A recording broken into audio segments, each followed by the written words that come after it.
So for the purpose of this video, I could make probably an hour-long video on courses that I fancy playing in 2020, but I'm going to keep it short and sweet. I'm going to pick one course from the UK and Ireland, one course from mainland Europe, and one course from long-haul overseas type stuff on offer through yourgolftravel.com.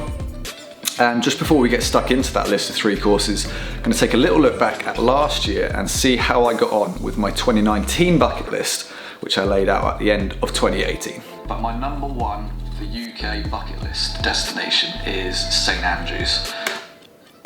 That hasn't changed, people. So last year, or at the end of 2018, sorry, I picked this St Andrews Old course as my UK and Ireland option. Same story is true. I said in that video that it's a crying shame the lack of golf I've actually played in Scotland on the whole, considering my position at Your Golf Travel.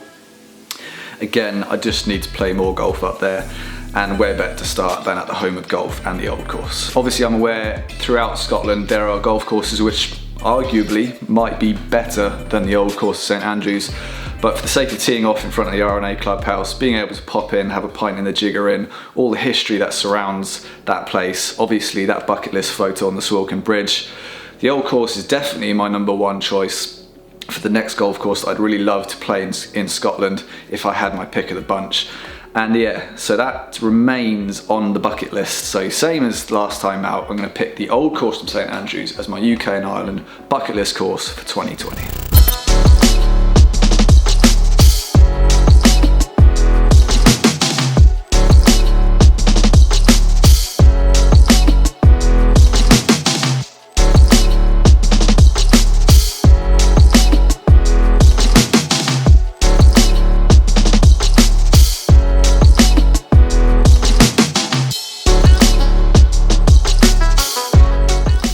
Unlike the Old course of St Andrews, my European option and the long haul option that I picked for my 2019 bucket list, I actually did tick off the list. So last year I picked Le Golf National in Paris as the course I most wanted to play in Europe, having been there for the Ryder Cup when we did a bit of a number on the Americans. So any of you from the States watching this video, sorry, I guess.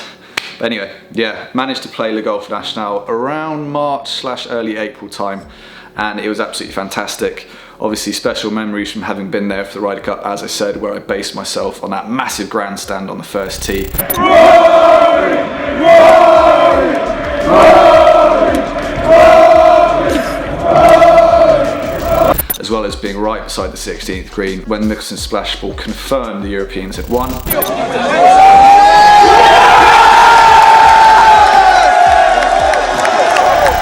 I didn't play the course at the peak of its condition. As I said, I played around March time. I'd love to have gone back and played in the summer months, but luckily I did also get to go back towards the end of the year and play a few holes on the course, the signature holes with Nick Doherty. You guys might have seen I did some videos with him out at Quinta del Lago. There's more fun challenge videos coming up with Nick on the channel soon, so keep your eyes peeled for those. Well, you've got an audience here as well. They're going to wonder why you're hitting 5. They're thinking, oh my god, he must be long. You punched it down the right. This is oh, just as well you did. I've barely hit a club face on this challenge yet. Rory's the first man to play Le Golf National without actually making contact with a golf ball. Well dressed. So yeah, I ticked Le Golf National off the list, and I also managed to tick the Ocean course at Kiel Island off the list. Straight at it. You're right. You're right. Calcavecchia, eat your heart out. That was very tall, bro, wasn't it? Just that little... and that tee shot.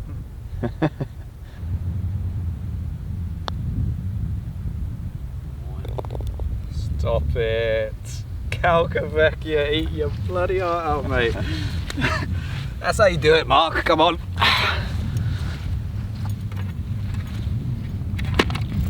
So 2 out of 3 wasn't a bad effort, but let's see the rest of the list for 2020. So European pick, as I said, I've already got the Old course of St Andrews for the UK and Ireland one. I'm going to go for not just a specific golf course, but a region. Now, I've just come back from the Algarve. That was my last trip of 2019. Obviously, you guys know I've been out there a fair few times since starting to work for Your Golf Travel as well. But one area I've had my eye on for years is the Lisbon area. I spent a day in the city on the way back from the Azores. I flew out there with Mark and Lockie, and we had like a 9-hour layover on the way back, so we popped out into the city to see what it was all about. I'm not really a city person. I mean, I'm aware that I live in London, so it might sound a bit weird, but just bear with me. Not really a city person, but I absolutely loved my day out in Lisbon. And some of the golf courses in and around that region look absolutely out of this world. Praia del Rey, West Cliffs, Oitavos, Troia. The list goes on and on. So really high up on my bucket list for 2020 is to be able to get out to Lisbon and tick some of those courses off my list, see what it's all about from a golf perspective, and maybe spend another day or two in Lisbon city itself as well. Finally, my long haul option. Now, this one was a tough one to think of because in 2019, I was very, very lucky to have been able to travel to some far-flung destinations and play some amazing golf courses. So my list of bucket list stuff for long haul is kind of getting a bit short in terms of options. If I'm going to pick a completely new destination or course, I mean the likes of New Zealand and Australia, places like Royal Melbourne, which of course just hosted the President's Cup, would be way, way high up there on the list. I know a lot of you guys who jump into the comment section have been really keen for us to get out and film on Australia. Obviously, logistically, with the distance we'd have to go to do that, not the easiest task in the world. I'm not ruling it out. We 100% want to do it one day, and I'm sure we will. But slightly more realistic option, and I had a little bit of a tease onto this. So I spoke to Mark Crossfield and Dan Hendrickson, who were lucky to go out here and play in 2019. I'm going to go with Pebble Beach. Seems like a pretty obvious one. It's kind of on the same level as the St Andrews option in terms of iconicness. But Mark and Dan just waxed absolutely lyrical about that place. On a couple of occasions I saw them when they came back from Pebble Beach.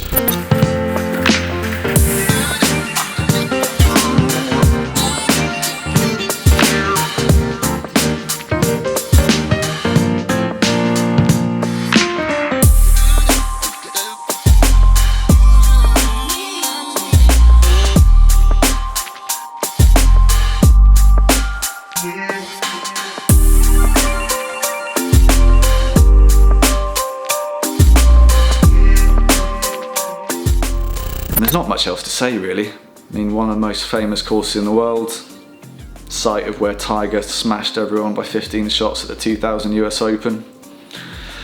US Open host last year, unbelievably beautiful. Ticks lots of boxes, doesn't it? And there are some other amazing courses in California which you could combine with Pebble Beach to create a memorable golf holiday indeed, the likes of Spyglass Hill, etc, etc. So that will be my final pick for my 2020 bucket list. So fingers crossed I can get out to Cali and tick Pebble Beach off that list. So there we have it, guys. That is my 2020 bucket list. As with all these videos, I'd like you to jump into the comment section down there and give me your 3 golf courses. So one from UK and Ireland, one from mainland Europe, and one long haul. If you live in one of these, from my perspective anyway, long haul destinations, just that can be a local one, and your UK and Ireland can be the long haul, and you know how it works. Just pop 3 courses down below from those 3 regions that you most want to play in 2020. Obviously, subscribe to the Your Golf Travel channel if you haven't already. If you've got any questions about an upcoming golf holiday, January and February is a fantastic time to book with Your Golf Travel, with lots of amazing offers on the table. So yeah, email me at raymondo@yourgolftravel.com if you are in the market for a golf holiday, or if you just want to chat maybe. We've got lots more awesome golf content coming up on the channel very soon, from the likes of Turkey, Spain, Malaysia, back in France as well. So yeah, have a great holiday. Thank you very much for tuning in throughout 2019. And I will see you guys in 2020 for more fun from the fairways.